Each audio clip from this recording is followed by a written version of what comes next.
We're back to the Neil Haley Show here on the Total Celebrity segment. I'm excited to welcome for my special co-host today, Kim Sorrell, author of Love Is. Kim, how are you? And I know you're excited about our guests today. And one is a surprise guest, but you're going to introduce our first guest that's doing unbelievably amazing things. The stories he's getting all over the place. It's blowing up this story, and it's an amazing, inspiring story. So Kim, introduce our guest. Antoine Miller, I am your biggest fan. I just want you to know that. You have done so much to help so many kids and growing and growing and growing. And it's so exciting. But you have been playing instruments, from what I understand, since you were a kid. I don't know if you were a prodigy or what, but what a great opportunity that you were playing music. And then you played for the Marching 100, right? Yes, ma'am. I did. It had to be quite an experience too. It was the experience of a lifetime. It was the best thing I've experienced in my life. And to be a part of a band with such great caliber, you know, the Marching 100 is the band that started the traditional style of marching. So what we implement comes from the Florida A&M concept. Wow. Wow, that's so cool. And now you've started this nonprofit. Yes, ma'am. Kids connect with music, right? Yes, ma'am. Yeah. So yeah, we have the SOS Community Marching Band. It's based out of Riviera Beach, Florida. Our services is offered to anyone 5 years old to 23 with or without experience. Myself and all of my team, we've been working with the schools for a while, so we're very comfortable with training. It's a process that goes with it. It's a learning experience. But to me, the most beautiful thing is getting kids into college. I love the end of the year when I do my award ceremonies. I'm able to announce what college these kids are going to when they come back and they give. So the program have done some incredible things over the last 4 years. And Antoine, we have a special guest with us that's helping with the movement. So tell us. That's right. So I'm happy to introduce that we have Mr. Willie Spence, who will be actually traveling with us on this journey to London. Willie Spence is also from native from Riviera Beach, as myself as well. And yes. His voice is what attracted me when I heard him sing. And then when I heard about this invitation, I said, man, this would be the best collab to have the community marching band from Riviera Beach, and then to have this awesome, powerful voice from Riviera Beach that have also made headlines. It's just the best thing. So I'm happy to introduce Mr. Willie Spence. Hi, thank you so much. Yeah, Willie, we are thrilled to see you and thrilled to have you. And I have to say, when I heard you sing All of Me, I thought, John, you better move over, because holy cow, Willie, you stole that song. It was beautiful, wonderful. American Idol had to be quite an experience for you. Right. Yes, it was one of the best experiences of my life. Yes. Absolutely. So Willie, how did you and Antoine connect? How did that happen? Well, I met him down in Riviera at one of the shows that I was singing at, because the band was performing at the same show. Wasn't it downtown? It was. Yeah, I believe it was downtown City Place. Yes, and that was the first time, I met him, and he told me what he wanted to do, and we stayed in contact with each other ever since then. That's fantastic. Yeah, Antoine, I've got a question for you. Sure. So I believe you started out with middle schoolers. Is that correct? No, the history of the band, we actually started the band off with adults. It was an adult community marching band at first. And then I wanted to have a program that would give more of our youth something to be engaged in, because, after a time, I realized that we as adults, we already had our time. We already marched in our high school and collegiate level bands, and we have already traveled and performed. I thought it would be best to, give back to our kids. So that's what made me convert the band over. And that actually took place last year. This was the first year that we were converted to all youth. And it was the best experience, because it kind of put me back in mode as a former teacher, where I had all of these kids, literally the whole entire band last year had no experience. And their first performance was at the Florida A&M University Homecoming Battle of the Bands, which was literally 6 weeks later. So it took them 6 weeks to perform the show that they did. And they did so well that they were invited to perform at the Florida Classics, which is like one of the highest events you can perform in here in Florida. That's when Florida A&M played Bethune-Cookman. And then from there, it just took off. So everything that you guys seen, all the videos from last year, those kids just learned. It hasn't even been a full year. My gosh, and that's amazing, that journey. And why the power of music for you, that you want to help these kids? Tell us the reason for music and how you have this movement. Well, to me, music has a deep, to me personally, it's a deeper passion because, I came up in band and I started playing band in middle school. And I remember I had a teacher who was just like myself. Like I come from the same environment as my students. So I had parents who couldn't afford, to pay for all of our trips and our uniforms or whatnot. And I can clearly remember my sixth grade year, my middle school band going to a performance in Tallahassee. And because my parents were not financially, inclined, I had to sit out and miss that performance. And I can remember all the kids coming back explaining how much fun the trip was. And that kind of crushed my spirit. So I made sure as a director that I didn't want any kid to go through that experience that I felt, because you never know what people is going through at home. So I wanted to create a program where your financial situation wouldn't stop you from still participating, especially when you've been down that line before. So to me, that was the main purpose of building the program. And then all of the travels and exposures came just with the energy and the exposures of the band. Like I can honestly say, when I started this band 4 years ago, I didn't see it being to where it is today. I'm just thankful for the journey, but it's just the energy that the band has that it just keep attracting different, people for invitations and performances. Yeah, it's amazing. It's amazing how adversity brought you to where you are. Right. And I know that Willie, you've had some tough times in your life as well. Yes, absolutely. Growing up, having to move from a big city to a smaller town, my parents giving up their career to raise me, so yeah. And I'm just, I'm grateful. I'm grateful of the outcome now. I would have never thought that I would have done, American Idol. I would have never thought that I would be, traveling with the SOS marching band to London, all of this. I'm just grateful. Antoine, how did you come up with this idea for London? What made you so want this to happen, to go to London? Well, at first, I didn't think that it was a real thing, if I have to be honest. I received the email, and when I seen it, it said, first of all, it was a weird email address that I wasn't familiar with. So I read the email, but honestly, it's a lot of scammers out there. So I was like, okay, this is not going to be a serious thing. So I got the second email, and the guy was just so persistent. He was like, who doesn't want an opportunity to perform in London? So I said, okay, let me go ahead and read it more. And then in the email, he provided a Zoom link that we could schedule so he can actually explain it. It was a real thing. So it was the third email when he sent over, like I said, the official information. We met in person, and he was just explaining all of the great opportunities. And I was just like, wow, this was real. And then the main question that I asked everyone else, I said, well, how did you find me? How did you find SOS out of all of the many great levels of band in America? He said he simply went in Google and he typed in community marching band, and it was the first band to pop up. And he said if he clicked on the videos, and when he clicked on the videos, he said it was the energy that the band had that ultimately attracted him to, inviting us over to London. So it was just, to me, I just call it was just faith. Yeah, that's huge. That's huge. Yes, But ma'am. but when you do watch your band, I can totally understand why just watching it for a couple minutes, he would be drawn to that and want to see you. And you've done a pretty amazing job of working with community leaders and businesses in the community, right, to make stuff happen. Oh, yes. Yeah, I have built some great partnerships. So far, while I'm moving, we are partnered with our local city here in Riviera Beach. Our facility is we're held on the school campus, so we're with our local district as well. We do provide transportation for our kids. So we have two buses that go pick kids up from school and bring them over here. The only issue, if I have to be honest, is that I'm independently. We do everything independently, so we don't have the financial support to help us to keep the program going. But by the grace of God, it has been going successful, for 4 years. But it is a lot of energy, because even myself, not only am I the band director, but I'm also the after school bus driver. I have to go pick all the kids up myself, and then After doing that, I have to then bring them in here. We also have a homework help program. So we assist the kids with their homework. Because we get out so late, our main goal is to make sure that all the homework is done before rehearsals.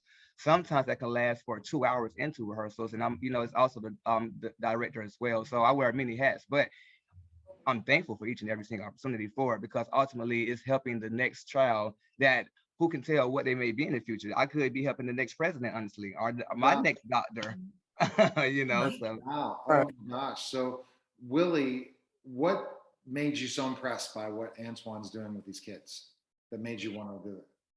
You know, my first time watching the band, they were incredible. Seeing those kids out there, playing was amazing. And seeing how Antoine mentors these kids and take these kids in is amazing to me, especially knowing this is happening in my hometown. This is going on, where I grew up at is so amazing. And I'm just honored. I'm honored to this day for Antoine to even, ask me to be a part of something that is so monumental and something that is so big, and I'm just, I'm grateful and I'm proud of him. I'm proud of SOS. Willie, that's so sweet, and you're so humble and so kind, and it's amazing.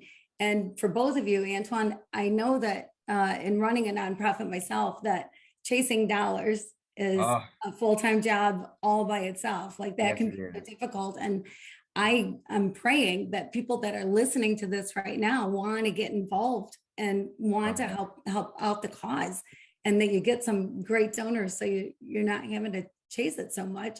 So if Oh, people yeah. wanted to donate to you, how would they do that? Sure. Well, you can donate through our website, which is www.soswarriors.com.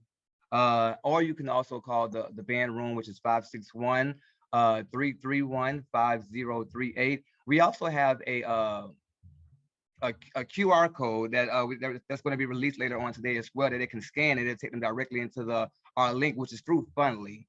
So we do have a Fundly account that's set up, but if you go directly to our website, it'll take you directly to the Fundly account.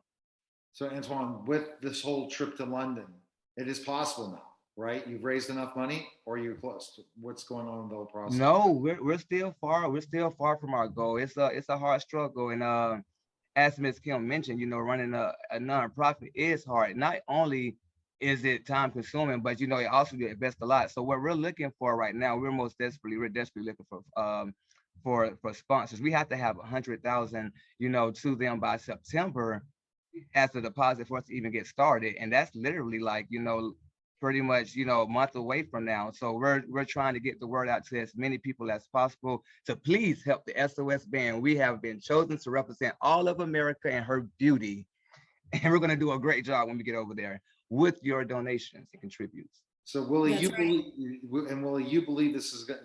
How much are you seeing this? Sending it out to your followers and everyone. How important it is. Definitely. I'm definitely going to tell everyone I know this is extremely important, It's extremely important. This is like a dream for these kids. This is a dream for me, so this is important, and we have to get the funds. We have to get your support, everyone's support for this. So, people What listening, especially entrepreneurs out there, people want to, or businesses that want to sponsor this amazing thing, go out, reach out to Antoine. But go ahead, Kim. Yeah, I mean, if you're going to sponsor something in life, or if you've not given anything, give. And I just want to add on, because it's a once in a lifetime opportunity for the kids. Like, if I Yeah, have to speak truthfully, all the kids in this program are from the same community. Honestly, without those donations, the kids would not be able to afford the trip. It is pretty expensive, but I just going back to myself, I don't want the kids to lose out on this, and not just the kids, but everyone involved. We don't want to lose out on this great opportunity because of a financial burden. And, it's just, we just ready to go showcase our talents, around the world, but starting off with London, so we're desperately depending on the community support. All right. Yeah. So, Kim, such great information. Antoine, again, give us the website one more time. Sure, the website is www.soswarriors.com. Once again, www.soswarriors.com. And Willie, where can we connect with you? Instagram, best place? Instagram is Willie Spence Official, and Facebook Willie Spence. Fantastic. People need to connect with you. And what's new with your career to update people? What's going on with you, Will? Well, I'm currently, I have a gospel EP that's finished. I just finished recording it last week. And I have a new song that's coming out next month, the beginning of next month. And hopefully, the EP is coming out this year for sure, but the single is coming out next month. And I'm excited about it. So, yeah. What is the name of the single? The single is called Breakthrough. Mm. Yeah, Breakthrough. So stay tuned. Everyone stay tuned for this. All right. And I'm so proud for you too, Willie, on that. Yeah, Thank it's exciting. It's exciting. And Antoine, I know you're going to reach your goal. Just believe it, and it's going to happen. You I know, most definitely do. And I thank you all. Yeah, the people need to donate, and then they know exactly where to go. And it's Kim, also one that I want to add in. It's also going to be an educational experience because while over in London, the kids will have a chance to do a workshop with all of the other bands from around the world. You know, it's going to be a way for the kids to increase their musical skills. And then most importantly, it's something that the kids can add onto their college resumes when it's time for them to go off. So it is very important. It's huge. It's huge, and increase their confidence That's right. and increase their world, Yeah. right? Oh, most definitely. Yeah. all right. And Kim, where can we connect with you? Where's the best place? KimSorrell.com. I'm literally the only Kim Sorrell spelled my way in the entire world. Way too many letters. SORRELLE. I need a new web address or something. But KimSorrell.com. My latest book, Love Is out there, and brick and mortar stores or online. And I am trying to start a love movement because I really believe love will change the world. And Willie and Antoine, I would love to have your addresses. I'd love to send you guys a copy. Oh, wow. I think Yeah, I would absolutely love that. We're Yes. definitely going to do that right after this interview is over, guys. I appreciate it. You check me out at neilhaley.com, the media giant. And it was amazing to talk to both you, Willie and Antoine. Willie, can you sing us a little something to close out so that people will say, this is just a taste of what you can get from Willie if the sponsorship comes for Antoine and his amazing band. Go ahead. We need your support. Thank you. Pump up, and my guest today is again a heavy metal superstar in his own right, Jack Starr, a Burning Star, but we'll talk about his career and everything, and now why Burning Star. Jack, how are you, man? I'm doing good. It's really a pleasure and an honor to be on your show, man. Thank you Appreciate again. And it's always great to talk to other entertainers because first question I'm going to ask you, do you feel the reason why you're still entertaining crowds today is because of the rush of performance, of performing live? How does that feel? Tell me about that. Well, it's kind of addictive. Once you start and you get that appreciation, from an audience, and you want more of it. It's an amazing rush. It's a great feeling, and I keep coming back for more of it. So that about sums it up for me. A glutton for punishment, huh? Yeah, exactly. There you go. So, do you mind me asking you your age, Jack? Because rockers seem to be in their 60s and 70s these days, and I'm in my 60s. they've got an incredible amount of stamina. Do you find that the adrenaline and the rush is bringing back that feeling that you had when you were in your 20s and 30s when you're out there? It really is.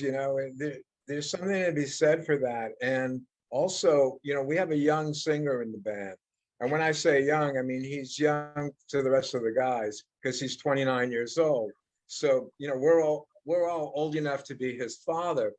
And having him in the band kind of, just makes us remember how we felt and what our dreams and, aspirations were when we were his age, and the rush and that incredible feeling that he gets because he's new to it.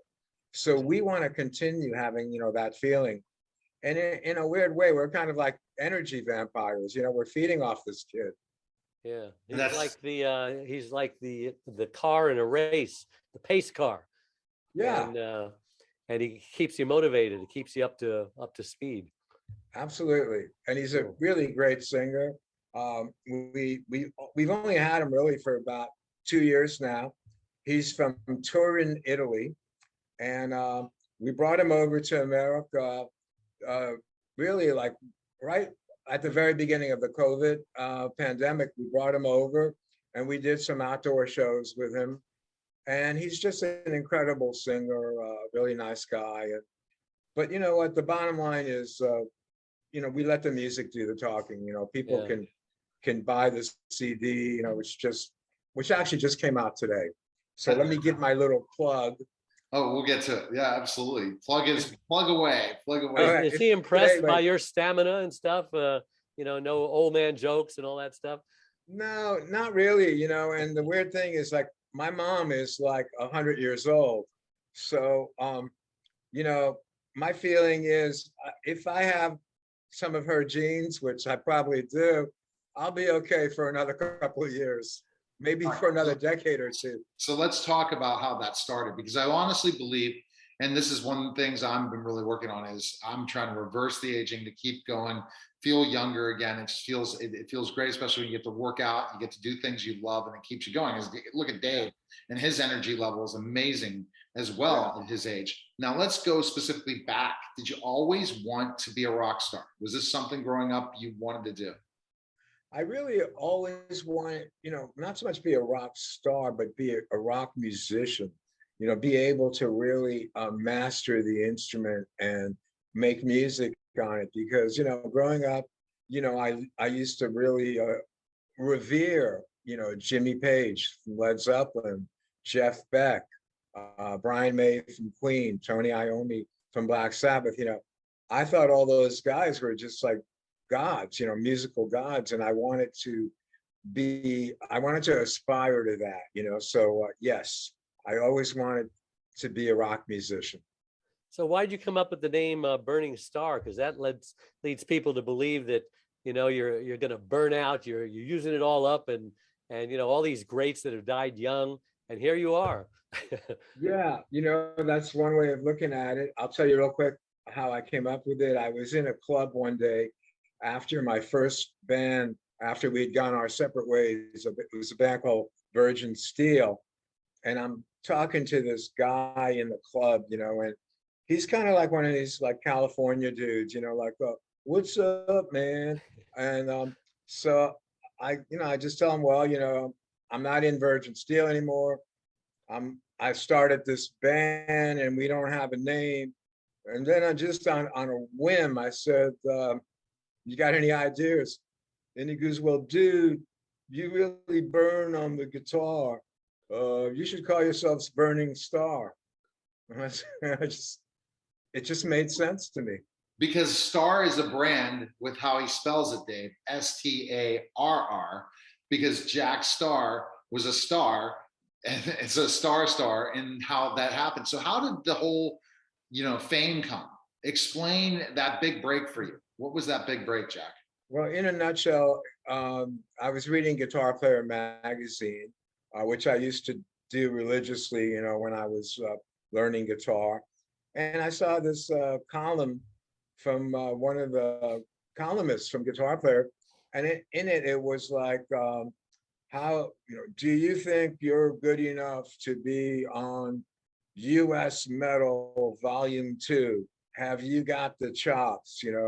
If you think you're good enough, send us your best guitar solo. And, it was almost like a challenge, and, even though I really didn't know if I was good enough or what, and I figured there's probably at least 1,000 egotists out there in the United States that think they deserve to be on this album. So then I thought about, what the heck, I'll be number 999 and I'll send mine in. And about a week later, I get a call from Mike Varney, who was the columnist for Guitar Player and who started his own record label. And he said, he goes, you're in. We liked your playing, you're going to be one of the 10 guys on the album that we're putting out. Wow. And that was it. That was like one of those moments, where the light comes into the room, and you said, okay, I can do this thing. Everybody has those who am I moments, who am I that anybody would listen? Who am I that somebody buy a ticket to hear me play? And then Right. to get that validation. I mean, even Trump, when he was elected president, he didn't believe it. He says, look at me, I'm president. Can you believe it? I mean, we all have Exactly. that. We do, and it's a good thing. And a little validation goes a long way, because you don't want to be the only guy championing yourself. You want other people to tell you you're good. You don't want. So for me, it really almost literally went from that. Went from some guy playing in his bedroom on Long Island to all of a sudden being nationally recognized. And it happened, really over the course of a couple of weeks. Wow. And good for you. that's awesome, because of being nationally recognized and all that process. So from there, based on doing that, what band did you join that kind of brought your stardom even further? Well, after that happened, I was still in Virgin Steel, but we used that as kind of like a tagline. It was like, yeah, we just put out an independent album, and the guitar player, got recognized by this guitar player, magazine, and so on and so forth. So it was kind of like it opened up some doors for us. And then when I had a parting of the ways with the other alpha male in the band, because there were two of us, and we both wanted to lead the band, he was more into wanting the band to be more progressive, and maybe more keyboards too. I think more like bands like Yes and Rush and those kind of bands. And I was more into making it a guitar-oriented band. So there was the rub, and we went our separate ways. And I got a recording contract, a pretty good one actually, with Passport Record. It was the biggest independent label at the time, and they were just putting out an album with Bill Wyman of the Rolling Stones right around the time that I signed up with them. So that was a good little shot to my ego. Okay, I'm on a label now with one of the Rolling Stones. How cool is that?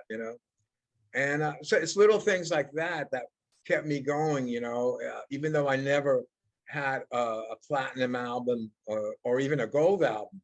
I mean, I sold a lot of albums, but I never had a gold album.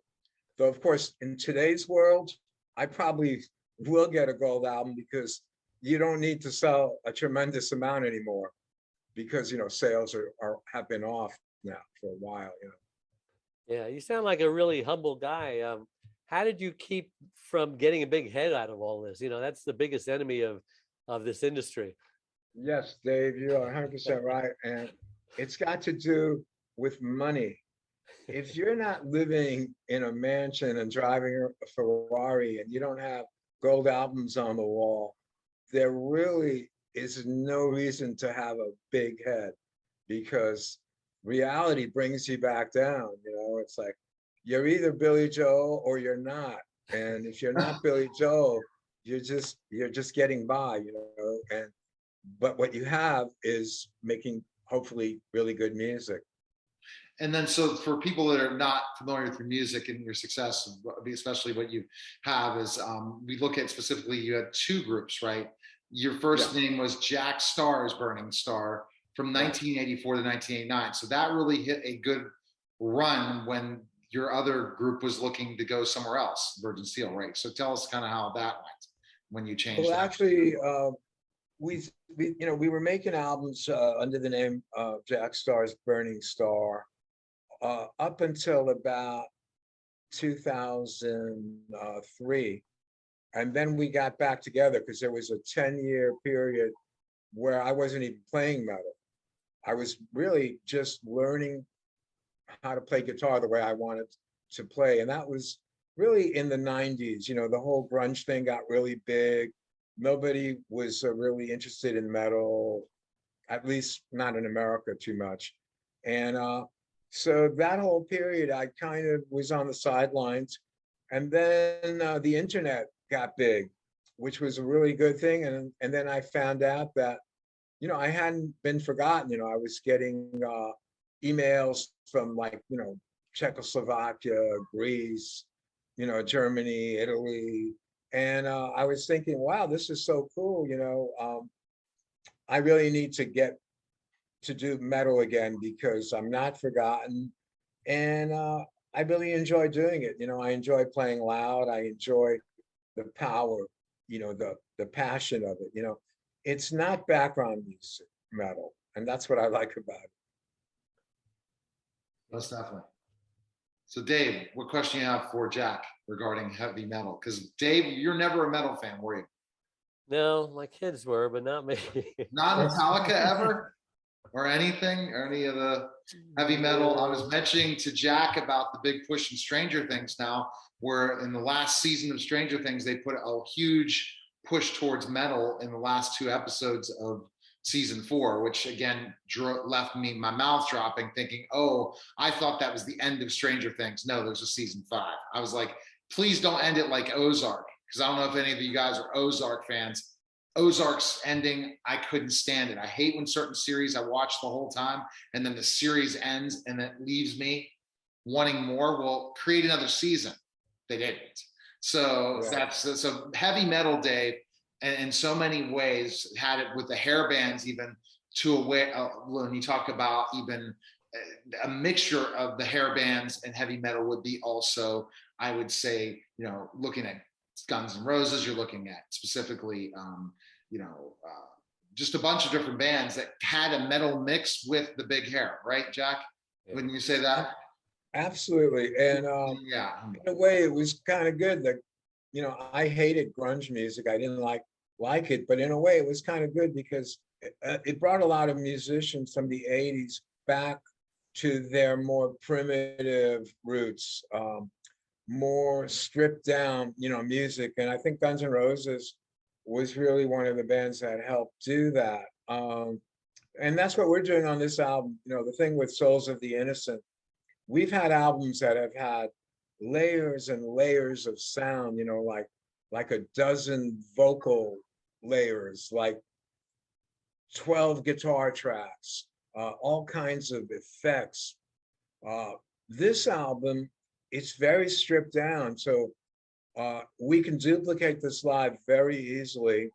And it feels really good to do something that is that transparent, that people can listen to. They can put on their earbuds or listen to it in the car, and you hear every instrument. And if I could just give a shout out to the producer, there was a very big band in the 80s called Dokken. I don't know if that rings a bell. Yeah, I remember Dokken. Okay. Our producer, Kevin Burns, did an album with Don Dokken. He's a tremendous guitar player and he's also a great producer. So he was able to really define the sound that we were looking for. And what we were looking for was just a clean, heavy, honest sound. We didn't want a lot of studio chicanery. We didn't want a lot of tricks, effects, drum machines, auto-tune, none of that stuff. We just wanted to be 4 guys playing music and a representation of what that sounds like. And I hope that we did that, with Souls of the Innocent. Well, time will be the ultimate judge. See if everybody's Yes. listening to it in 100 years. Right, exactly. And that's a dim prospect. How about in hopefully the world will still be around in 20 years.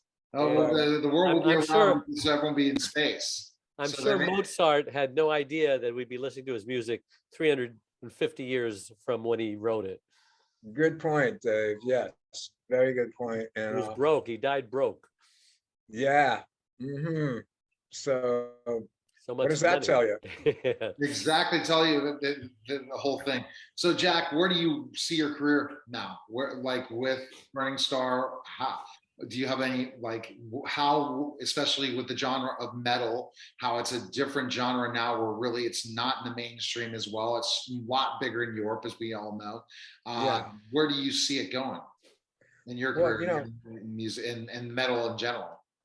Well, what I see happening really is it reminds me of what it was like in the early part of the 80s before it became mainstream.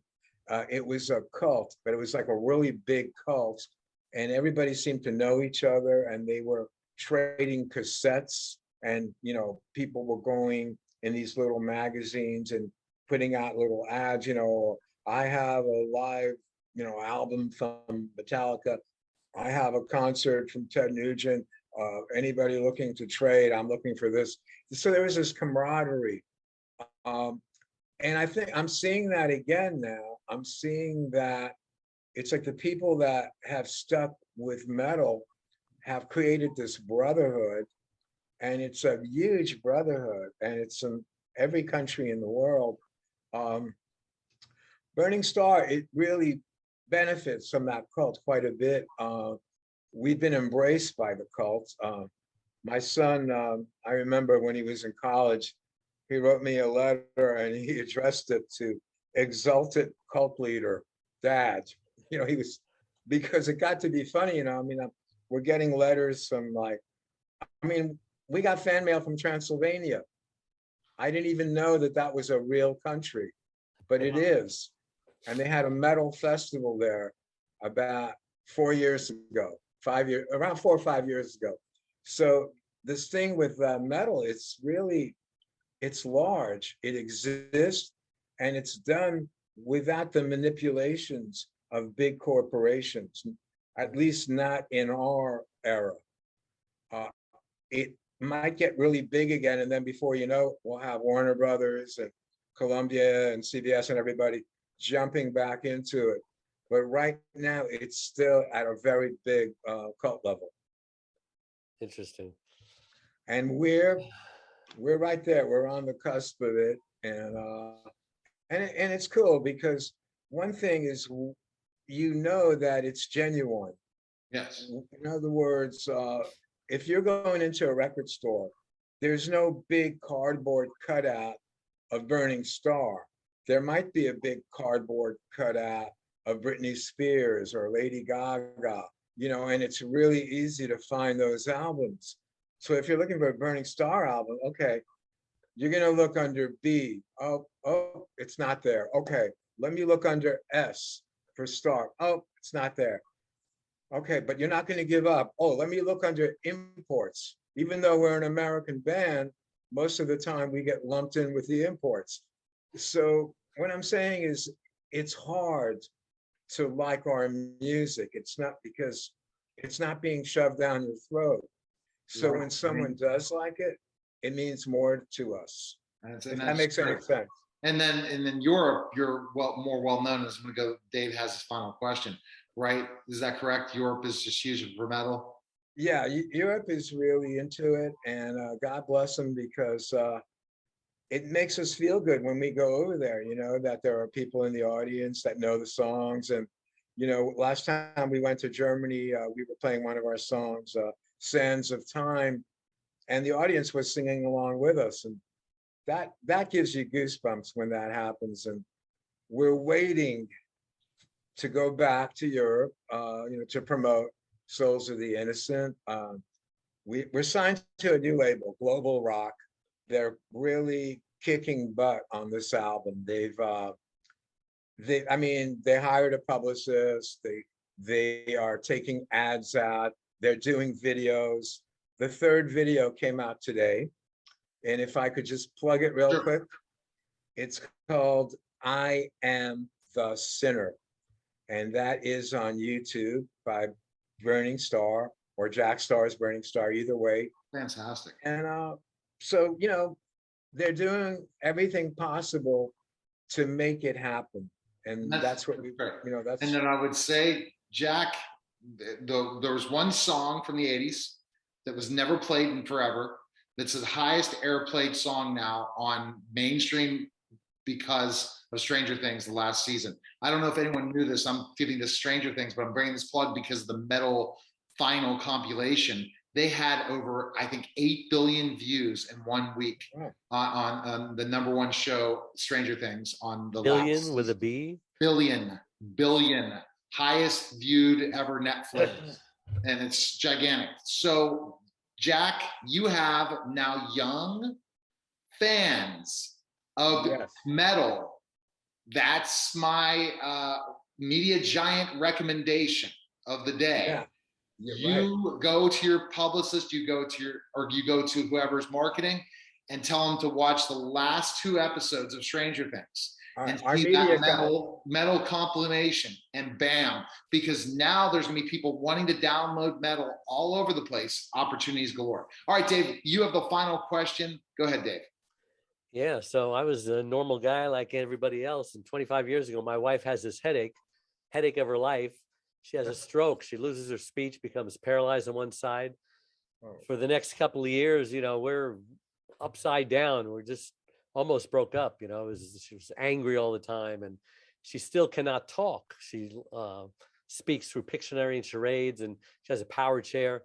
But she reinvented herself, and our love was rekindled. And now we travel the world, and I'm just helping people understand that, hey, everyone is eventually going to become a caregiver. We're all not going to be young forever, and Right. 30% of these caregivers die just from the stress before their loved ones do. So my question to you, Jack, is, Yeah. has caregiving touched your life yet? I mean, we're almost the same age.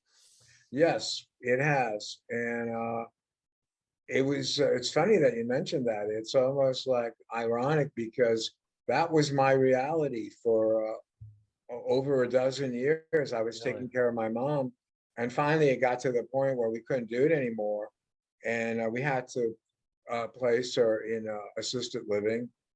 I felt horrible doing that, but it got to the point where it was either going to be me or her, because the stress was too much, and they reach a point too, where they're not sleeping at night either, so it causes everyone in the house, to be up all night. And you're right though. Everyone at one point will either be a caregiver or will either be needing a caregiver. It's just the way the cookie crumbles. And I'm just lucky that it didn't happen to her till she turned literally 100 years old. Wow. So I got a long ways to go. I'm going to keep making music, and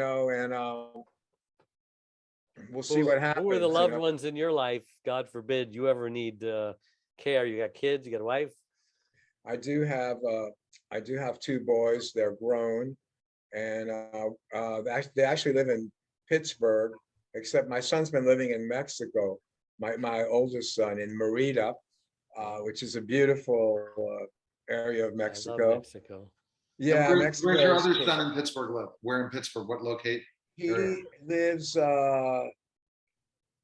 it's near where McKees Rock. Does that ring a bell? Yeah, McKees Rocks rings a bell. Okay, yeah. Yeah, McKees Rock. And I found out Pittsburgh is a very rock and roll place. Oh, it truly is. You got to tour. I'm going back and forth between that and Texas, but yeah, it definitely is interesting to say the least. All right. So, best place we can find information on purchase your music and learn more about you. Where can we go, Jack? Okay. I wrote this down because I didn't want to screw it up.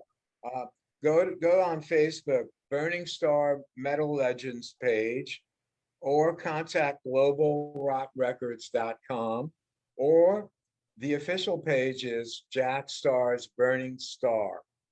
Just go. It's a Facebook page, and all of those will give you info. And then you can also go on YouTube, which is the Jack Starr's Burning Star. Look up the latest song, and we're pretty visible. Even if you didn't know all that, and you did a Google search and you put in, Jack stuff about you too. You have a good Wikipedia page with a nice picture of you as well. For sure. Yeah. Back in your days in metal, for sure. Segment. I'm excited first to welcome to the show my co-host, Kim Sorrell, author of Love Is. Kim, how are you? What's going on? Neil, I'm doing great. Thank you so much. How about you? I'm doing fantastic. We have a wonderful guest today. Excited about her latest project and to learn more about her as an actor. So go ahead and introduce her. Oh my word. I've been so excited for this, Laura. I have to tell you, I watched the first episode of The Fools, and I've seen you in so many other things. you have been acting for years and have been in tons of different kinds of roles, and every single one of them you just nail. Oh, And I thank am you. so pleased to introduce you and so happy to have you on our show. Welcome, welcome, welcome. Thank you very much, guys. Thank you for inviting me. I'm like so thrilled to be here with you. Absolutely. Yeah, so you got started young, right? You've Well, been yeah, acting for a lot of years. I started when I was a teenager, pretty much back in Mexico, my country. Wow. Yes. And what got you interested in acting to begin with? Well, I was exposed to art at a very young age. My aunt loved theater, so I used to go every weekend to go theater. And then I went to concerts and other things because one of my uncles was also like a director of Casa del Lago in Mexico. He's an architect. And I was exposed to art, all kind of art. So when I went to a high school, my first class in high school was the coach was Alejandro Bichir, that is a very well-known director in Mexico. Actually, he's the father of this guy, oh my God, Demian Bichir, that he was nominated for an Oscar not long ago. So when he saw me the first time doing an improvisation class, he came to me and he said, "You have to go to school. You have the talent in your veins. You have to go to school. You have to go to school for this." And I say, "What? I have to go to school? You're telling me I'm already good, right? That's what you say when you're 20." But he bugged me so much that I have the bachelor's degree, like equivalent to the bachelor's degree in Mexico. Wow. Oh, wow.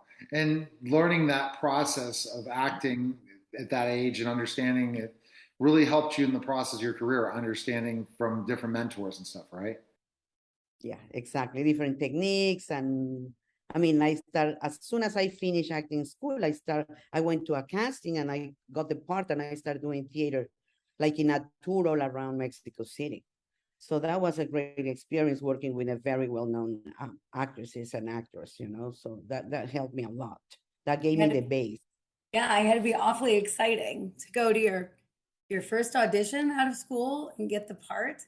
Was Yeah. it a nerve-wracking experience or Oh yeah, definitely. Yes, definitely. My knees were like this, but in some point you start controlling that. Yeah, well, how amazing. And so you started really young and you went from theater to television. What No, to movies. oh to To movies. movies, pretty much Okay. back in my country, yeah. All right. So and then TV. Then TV. Well, actually, in one occasion I went to Acapulco on vacations. I was back then, besides being an actor, I was I was a kindergarten teacher and a drama teacher. So I went on vacations to Acapulco and I met this really handsome American Italian guy. I didn't speak a word of English. He didn't speak a word of Spanish, but we saw each other and it was like a magnet. So he invited me to go to dance, always with somebody translating. And then 6 months later, I came to the States and I married this guy. That's a tremendous story and that connection. Was he an actor too, Laura? No, at all. No, no, no. He's the father of my twins. So I get married to him and we got married and I have twin daughters. Okay, great, great. Now, what do you think is one of your favorite projects you've ever done in your career as an actor? What would you say? Oh my God, of course, this fool. That's so much fun. I mean, we were laughing all the time on set. Working with these comedians is amazing because they are always saying the most funny things that you can imagine. I'm always laughing with them. So sometimes it's hard to keep your face straight when you're shooting because they are saying something funny or inappropriate that is you cannot laugh. You cannot stop laughing, pretty much. I wondered that when I watched the show because there are so many funny people and the lines are great. The writing is great. Your part is wonderful. It looks like your part is so much fun. It is actually, yes, it is. So different than me. I mean, it's a passive aggressive mom. And so, yeah. What would you say? Tell us the premise of your character versus who you are and the differences. Well, I'm funny too, but in a different way. No, in my house with my twins, they still living with me. So sometimes I get mad at them or I start like yelling for something. And especially one of my daughters said like, Mom, cut it. From the top, let's do it again. When she start making fun of me, of course I laugh and I start like, okay, I cannot get mad at you guys. But yeah, pretty much I'm like more kind of a sweet that angry mom. So and I'm funny too. So that's what they say at least, You are funny. There's no doubt about it. You're very funny. Yes. And what about your twins? What do they think of your career? Well, they are a big supporters of my career, of course. I mean, and sometimes this is tough. It's very difficult to make it in Hollywood. That's the reality. And I came here 10 years ago from New York. I moved here pursuing my acting. And I remember in some occasions, I didn't have money to pay my rent. And sometimes I say, you know what? This is exhausting. I'm going to stop doing it. And they say, oh, no, no, no. They are my support system, my emotional support system. In many occasions that I wanted to just, like the boxers, throw the towel and say, that's it. They say, oh, no, you have gone so far. You're not stopping now. You keep on going. So I guess that helps also. That's nice. That's special. Family support is a big thing, I'm sure, in this business. Yeah, Yes. definitely. It is. And you talking about the character and stuff in this show. Give us the premise of the show. You talked about your character, but tell us the premise of the show. Oh, well, this very dysfunctional family. Julio is my son that I love very dearly, and he is a guy with a golden heart that helps everybody but himself. He has codependency situations and things with me, with the girlfriend, and my nephew that was in jail for 8 years because he's a ex-gang member comes out of jail, and then I let him stay in my house to help him to reform his life somehow. And then they start bumping into each other because they have this situation that Luis pretty much always somehow was taking advantage of Julio and bullying him somehow. And now is the time to get back to him. So that's where all the situations get like really funny when they are like in here. Pretty much that's the show about. He works in a non-profit organization that Michael Imperioli is his boss. He plays Kane, the name of the character I can't remember, but he is he's really nice. He really believes in the organization, but at the same time he's tough. So it's funny because he is the boss, but sometimes he say very inappropriate things also. So pretty much that's the show about. And it's time, Laura, to laugh, right?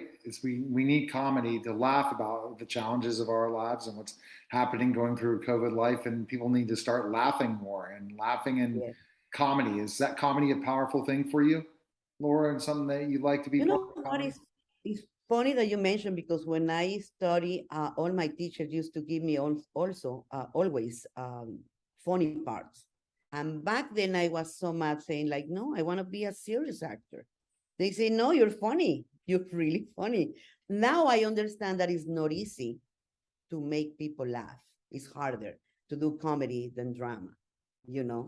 So, but when you have the capacity to do both, then it's amazing. When you have the capacity to do drama and also to make people laugh, then it's like a perfect combination. Yeah, what a gift. What a gift, and what a gift you're sharing with us. I got to say, from the very first scene in This Fool, you can tell it's going to be a big hit. And it is so funny. I could see why you would laugh while you're doing it. Some of your lines are priceless. Yes. It's true. Absolutely. And the process before in some of your acting career, it's great to be honored as well. You were honored and nominated for certain things. Is that something you always dreamed about, to be recognized as an actor? Well, it's funny that you say that. We don't, personally, I don't do it to win awards. But in some point, I realized that what I do touch people's life in a very specific way. And sometimes people change their lives because of something that your character said or did or do. And then I think it's priceless when you have the capacity to touch people's lives in a massive way. That's incredible. Honestly, I think it's very important what we do as actors. It's no less important than a doctor or a lawyer, or it's very important what we do in the show business, definitely. Yeah, I think that that's so true. And like Neil said, people need to laugh right now. We need to laugh and we need to be entertained. You know, sometimes it's just escaping reality for the 2 hours long that a movie is, or a half an hour show, or whatever it is, Yeah. that we need that escape. And so we need you to be giving us that. And it's quite a gift that you give us. Oh, thank you. Do you have, Laura, do you have any other projects going on that you'd like to talk I about? have a couple of projects that I cannot talk about it. You know how Not this- yet. Not yet. Not yet. We understand. Not yet, exactly. Not even a Excited little about them. sneak. A movie that is in pre-production, but I really hope that we have before the end of the year we can do this project, this specific one. A couple of shows that I'm line up that I have like a guest star I'm so happy because of and of course we are also I'm about to shoot the one episode too. I don't know how many of the L Word that I have a recurring role in that too. So All You right. are busy. Yeah, you're busy and different things. And the best place people can find information on you is go where? Well, you can always find information in my Instagram, El Patalano, or Twitter, El Patalano, or Facebook, Laura Patalano. Either one of those, you can check out what is going on with my acting or my life. And also, where can we check out this fool? Where can we check it Oh, out? of course, you can check out this full in Hulu that premiere on the 12th. And so far it's been a hit. I mean, everybody love it. And everybody's like, you know, in the social media commenting that they have never laughed so much with this show. And I'm so happy with the people, how the people is responding to this. All right, Kim, and where can we find information on you? The easiest place to find me is loveis.info or kimsorrell.com, but loveis.info is a little bit easier to remember. Okay. But I'm all over social media. I'm all over everywhere too. Kim Sorrell, look me up. Love to hear from You can people. purchase your book right there, Kim, for sure. Yeah, so that's fantastic. I really appreciated that. You can check me out, neilhaley.com, the media giant as well. You can search me there, but I appreciate it, Laura. I'm really excited for, continued success. And it's great to know all these projects are happening, especially with COVID and now everything's picking up. There's gonna be lots of work and so many different projects. So be ready. Be ready Yes. for the next opportunities. And let's continue to hear success for This Fool on Hulu. And I look forward to, I'm going to have to get Hulu. I'm becoming more and more going into that realm of different platforms, digital platforms, and less cable. It's where we're going now. Well, I have everything. I have cable and every single platform that you can imagine because I have to be checking out what is going on, You got to know. So then there's a part for you for sure. That's right. So I That's appreciate right. it. All right. Well, thanks, Neil, guys. I would say if for no other reason to get Hulu, get it for This Fool. All right. Oh, but I mean, it has great shows. Not only this Fool, but Yeah. it has great shows. Hulu, honestly, I was like, wow. So yeah. You can pick up all those different things. The Hulu originals are fantastic and appreciate it.